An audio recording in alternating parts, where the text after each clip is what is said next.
नमस्कार मित्रांनो, आपण आता हे बघू शकता स्वामींच्या मंदिरामध्ये आहे आणि बाहेर आल्यानंतर आज आपले मित्र गायकवाड सर आपल्याला भेटलेले आहेत. त्यांना विचारलं सर प्रसाद घेतला का, त्यांचाच अनुभव पण आहे का. सर नमस्कार. तर तुम्ही स्वामींबद्दल काय सांगताल? आज स्वामींच्या आपण दरबारामध्ये आहे. सर स्वामींची खूप कृपा आहे माझ्यावर. त्यांच्यामुळे मला सगळं काय जे आता उभं आहे का नाही, मी स्वामींमुळेच उभा आहे. कारण की माझा पुणे ग्रामीणचा रिझल्ट होता, मला अपेक्षा पण नव्हती की होऊन जाईल. कारण की अशी परिस्थिती होती की एज मध्ये माझं निघण्याचं चान्सेस जास्त होतं. कारण की एज कमी होतं, मार्क लगभग सारखेच होते आमचे 5 जण. तरी पण काही मलाच माहित नाही की काय झालं. शक्य शक्य करतील स्वामी, ते खरंच आहे. आणि ते बरोबर तसंच झालं. अचानक रिझल्ट लागला आणि माझं नाव सिलेक्शन लिस्टला आलं. त्यावेळेस मला समजत नव्हतं की मी नक्की काय म्हणून काय करून कसं करू. ते सगळं मी ब्लँक होतो त्यावेळेस. म्हणजे हा स्वामींचा एक तुम्हाला एक म्हणतात ना अनुभूती. हा, अनुभव बरोबर आहे. चमत्कारच. तो रिझल्ट म्हणजे खरंच माझ्या आयुष्यातला 1 नंबर रिझल्ट. आणि दुसरा रिझल्ट म्हणजे बाळूमामाच्या दारात. तो काय रिझल्ट लागला तुम्हाला? तो SRP गट 8 नंबरचा लागला. तो असा रिझल्ट होता की तिथं आम्ही चाललेलोच मठात. बरोबर.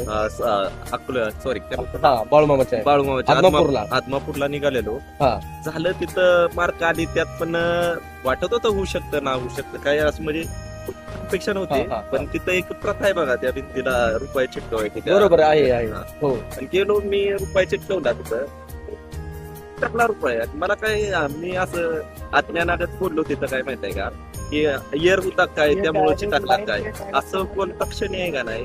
तिथला एक माणूस माझ्याकडे पळत आला आणि मला म्हटला तू डबल चिटकव. आणि ते चिटकनच नंतर म्हटला तू म्हणजे छोटा आहेस अजून. म्हटलं असं मी छोटाच आहे म्हटलं. बरोबर. कारण की पोळ्या भक्ताकडनंच अशा चुकवल्या. अगदी बरोबर आहे.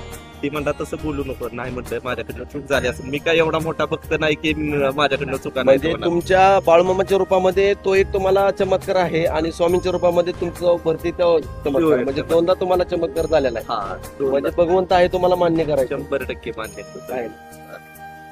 ती तिथला रुपये चिटकला आणि झालं. तिथं पण माझं काम झालं. आणि त्या रुपये चिटकावता नाही का नाही, मी एक बोललेलो मित्रासाठी. त्यावेळेस एक माझा मित्र होता, तो पण माझ्या सोबतच आलता. त्याचं पण भरपूर प्रामाणिक कष्ट होतं. नवनाथ खरात म्हणून त्याचं नाव आहे. त्याचं पण लय कष्ट होतं. पण त्याचं सिलेक्शन झालं नव्हतं. वेटिंगला होता, बराच लांब होता. 46 नंबरला वेटिंग झालं का सिलेक्शन? झालं. मी तिथं मनात ते रुपये चिटकावला आणि बोललो की स्वामी माझं चित्त झालंय, ते देशील ती माझ्यासाठी चांगलंच देशील. बरोबर आहे. आणि त्यानं पण भरपूर कष्ट केले. म्हणजे तुम्ही दुसऱ्यांसाठी प्रे केलं म्हणजे भगवंताकडं. म्हणजे किती चांगलं आहे बघा मित्रांनो. हाच मला मेसेज द्यायचा होता की आज सरांचं सिलेक्शन झालेलं आहे, परंतु त्यांच्या बरोबर मित्र होता त्यांचं सिलेक्शन झालं नव्हता. सरांना हळहळ मनामध्ये होती की माझ्याही मित्राचं व्हायला पाहिजे. त्या मित्राचंही काम झालं, ते फक्त स्वामींमुळे आणि बाळूमामामुळे. बोला ब्रह्मांड नायक श्री स्वामी समर्थ महाराज की जय. श्री स्वामी समर्थ.